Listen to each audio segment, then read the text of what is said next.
মানুষের মতো ব্যবহার, আচার আচরণ, কথাবার্তা হতে হবে। আপনার জবানটা যেন ভালো হয়, সুন্দর হয়। আপনি এমন আচরণ করবেন না যে আচরণে মানুষ কষ্ট পায়। এরকম গুণ থাকলে আপনি কখনো মুমিন হতে পারবেন?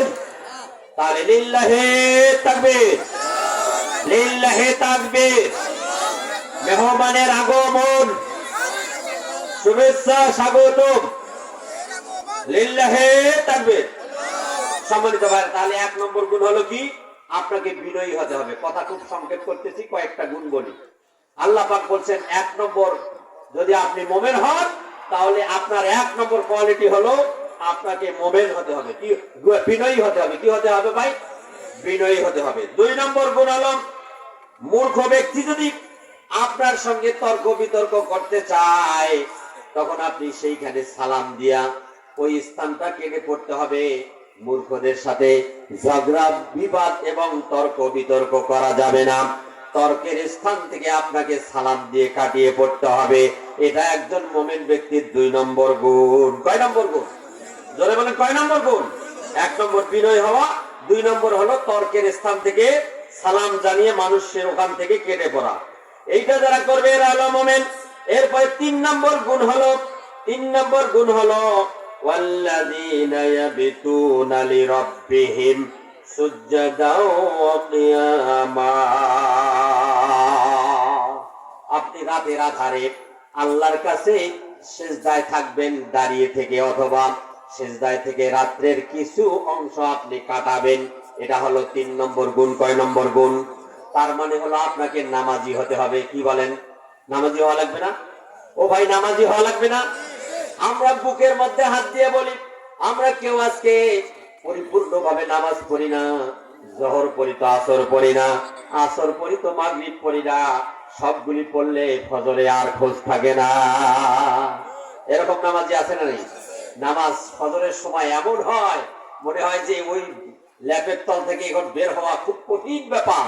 জামাত তো নাই, উঠে নামাজটা পড়বো এটাও হয় না। এরকম হয় নাকি? হয় না আপনাদের ভাই? এরকম হয়। সম্মানিত ভাইরা, এই পরীক্ষায় আপনি যদি উত্তীর্ণ হন, আপনার কোয়ালিটি যদি সম্পূর্ণ হয়, আপনি যদি ভালো মানুষ হন, তাহলে আপনার 3 নম্বর কোয়ালিটি হলো রাতের অংশের শেষ অংশে 3 ভাগের 1 ভাগ, রাতটাকে পুরা 3 ভাগ করে তার 1 ভাগ আপনি সিজদায় অথবা দাঁড়িয়ে থেকে ইবাদত করবেন। আল্লাহ পাক কবুল করুক, জোরে বলেন আমিন। তাহলে 3 নম্বর গুণ হলো, আল্লাহ পাক বলছেন আপনাকে দাঁড়িয়ে থেকে অথবা সিজদায় থেকে রাতের শেষ অংশে কিছু সময় আপনি ইবাদতে কাটিয়ে দিবেন। এইটা যদি করেন তাহলে আপনার লাভ কি? লাভ হলো ওয়ামিনাল লাইলি ফাতাহাজ্জাব বিহি নাফিলাতাল লাক।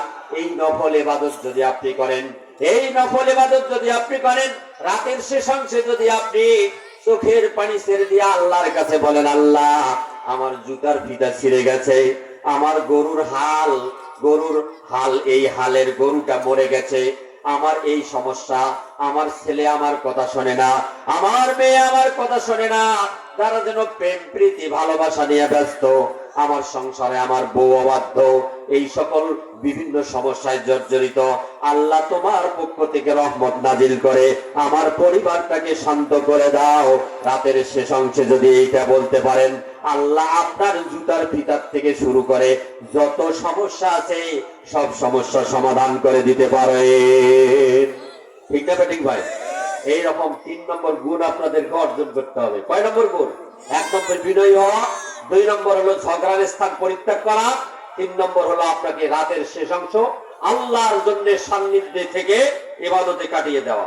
এরপরে 4 নম্বর গুণ হলো, আল্লাহ পাক বলেন জাহান্নামের আগুন থেকে বাঁচার জন্য আপনাকে দোয়া করতে হবে। আল্লাহ শিখায়া দিচ্ছেন, ওয়াল্লাযীনা ইয়াকুলুনা রাব্বানা ইসরিফ আন্না আযাব জাহান্নাম ইন্না আযাবাহা কানা গরামা।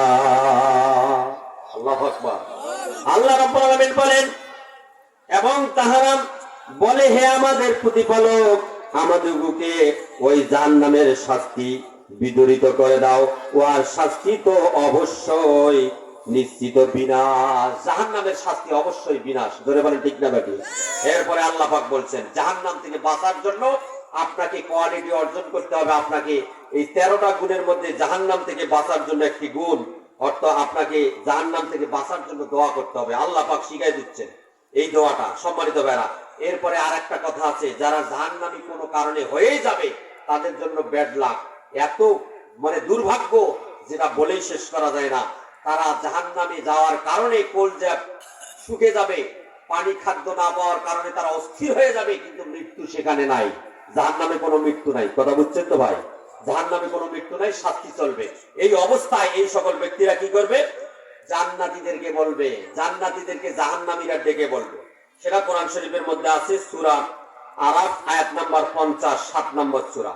আল্লাহ রাব্বুল আলামিন বলেন, ওয়ানাদা আসহাবুন নারি আসহাবাল জান্নাতি আন আফিদু আলাইনা মিনাল মাই আও মিম্মা রাযাকাকুমুল্লাহ ক্বালু ইন্নাল্লাহা হাররামাহুমা আলাল কাফিরিন।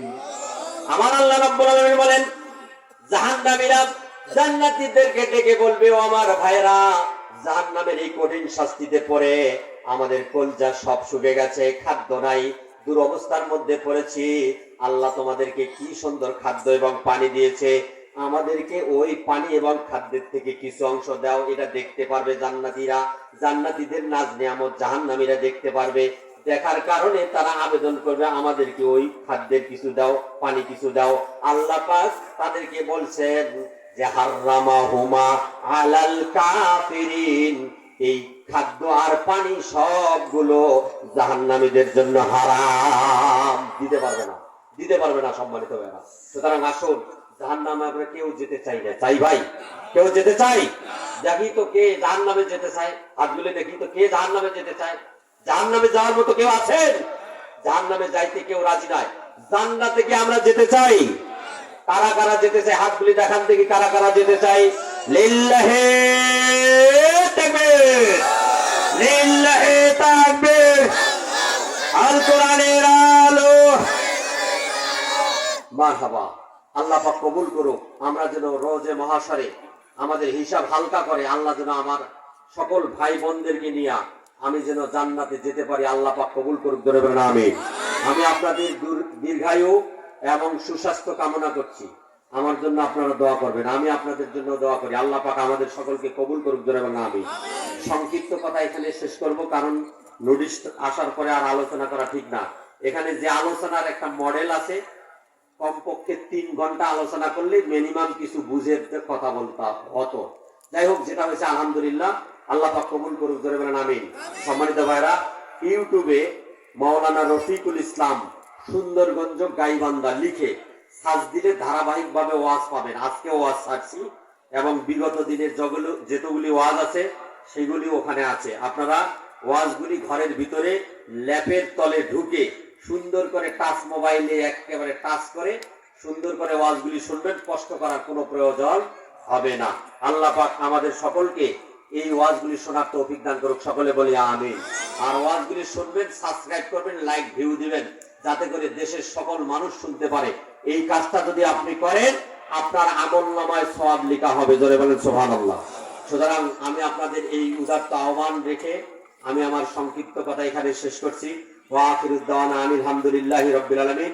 আসসালামু আলাইকুম ওয়া রাহমাতুল্লাহি ওয়া বারাকাতুহু।